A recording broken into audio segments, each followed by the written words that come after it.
love, so we are starting this week off right, honey. I decided to treat myself after successfully finishing 75 hard by finding the cutest little pastry shop in the city and deciding to pretend like I don't have a 10K race that I'm running this week. Listen, balance is a lifestyle, and Sablé did a good job.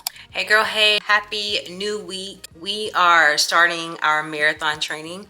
I'm very nervous about this, so bear with me as we kind of go through these vlogs to get to our destination of having a full marathon before the end of the year. I'm praying. Next week, I am actually signed up for a 10K. Just as an FYI, I made one of my New Year's resolutions or my New Year's goals to make sure that I run once a month in a race. So I've done the 5Ks, I've done one 10K, I think back in April it was, I think. Maybe March or April, I can't remember.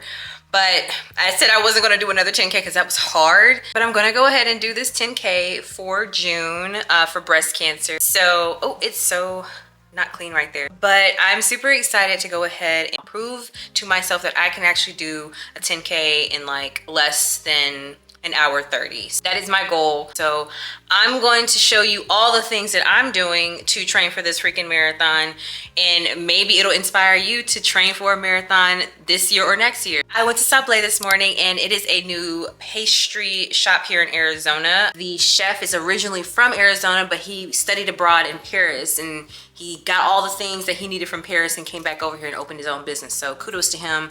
I did have the pastry and it was really good. It definitely tasted authentic opposed to what we have in America, you know? So I will say that. But anyway, I'm gonna go ahead and record my stuff for this video for YouTube Shorts as well as Reels and get back on here so we can start training in the gym. I mentioned briefly in the previous episode that the goal is to run a half marathon and a full marathon this year. And what you will begin to see is my personal, real structured plan with monthly goals for the rest of this year. And for the month of June, we are focusing on strength. Hey girls, so we just finished up our short form video and that took about 30 minutes. So I'm a little like, not drained, but it's like when I talk too much on camera and like the thoughts that go through my mind of like, okay, I have to make sure that this sounds right and it's put together well and it's packaged well.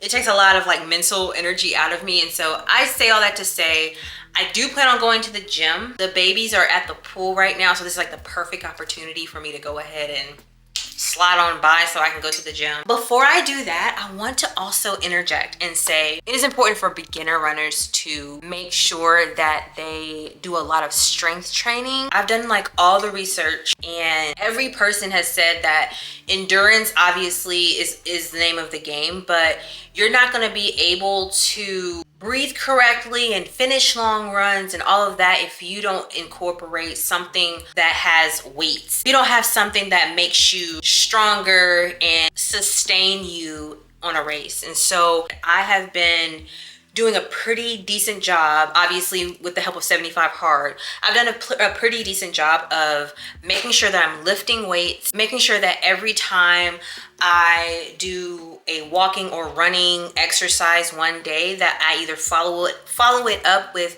a quick 15-20 minute pump session, as well as the days that I actually do strength training for arms, upper body, legs, thighs, full circuits or whatever, to make sure that like I'm strong enough to sustain a 10K, a half marathon, and eventually a full marathon. I encourage you to continue or to start to lift weights. It is going to help you more than hinder you, and it's going to help your endurance when you're doing any type of run. Which is crazy because I was the girl who never ran the turkey trots for Thanksgiving. I don't like being sweaty. I don't like being hot. You know what I mean? I don't want that type of exercise. If I could choose, running is not going to be my top. But here it is, I'm a millennial.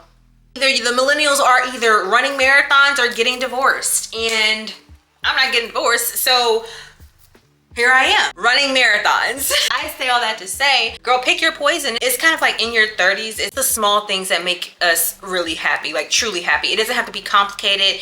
It doesn't have to be like you have to do a pottery class, you have to go horseback riding, you have to do these things. I'm finding some type of joy in my mundane daily task, and it happens to be running. Also, what has made my running situation a lot easier. First of all, I did do Strava, liked it a lot. You do have to pay for the subscription. However, I found this app called Endorphins. It's so good. I have like a little coach who kind of like, and it's probably AI, I'm not 100% sure, but it's a little coach that tells me, okay, if you do this and do that, then you'll be prepared for this race. If you do this and do that, that means you will improve your pace time by 2 minutes. Build your plan, see your next plan.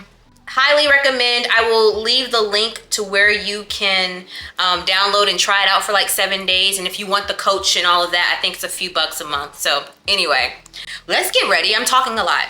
Girl, as I'm getting dressed, let me show you some game changers that have helped this whole marathon training journey. Let me tone, let me sleep.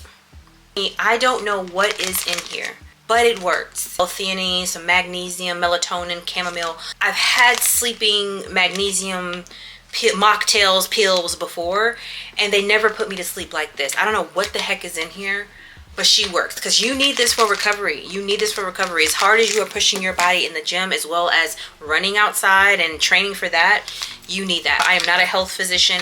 I'm sharing what works for me. Okay, let's get dressed. Woo, so where do we begin? The blessing about making it into your 30s is that you become more sure of yourself. And taking my fitness to the next level, and of course, learning how to steward my body well, this feels right in my 30s. This version of Kimberly is more grounded. This version of Kimberly is more patient, more intentional, less interested in doing things just for the gram, and just more interested in doing things that actually mean something to me. And this year is about proving something to myself. Now, I'm praying this journey doesn't humble me. The best part of this entire thing is that I truly believe that God is guiding me throughout this entire journey. Now, on another note, sis, if you're a 30-something-year-old millennial like me, can I encourage you to try your hand at running? I've never been interested in doing this, and now I'm convinced that this is what life is all about. Good morning. We are at the park. It's about 5:45. Let me see, make sure. We're gonna do a quick 30-minute run. Nothing like too crazy, because I have a lot to do today, and I have to clean up the house before the weekend starts. It's only Thursday, but yeah, I want to go ahead and do a micro needling situation. So can't wait to take a everything.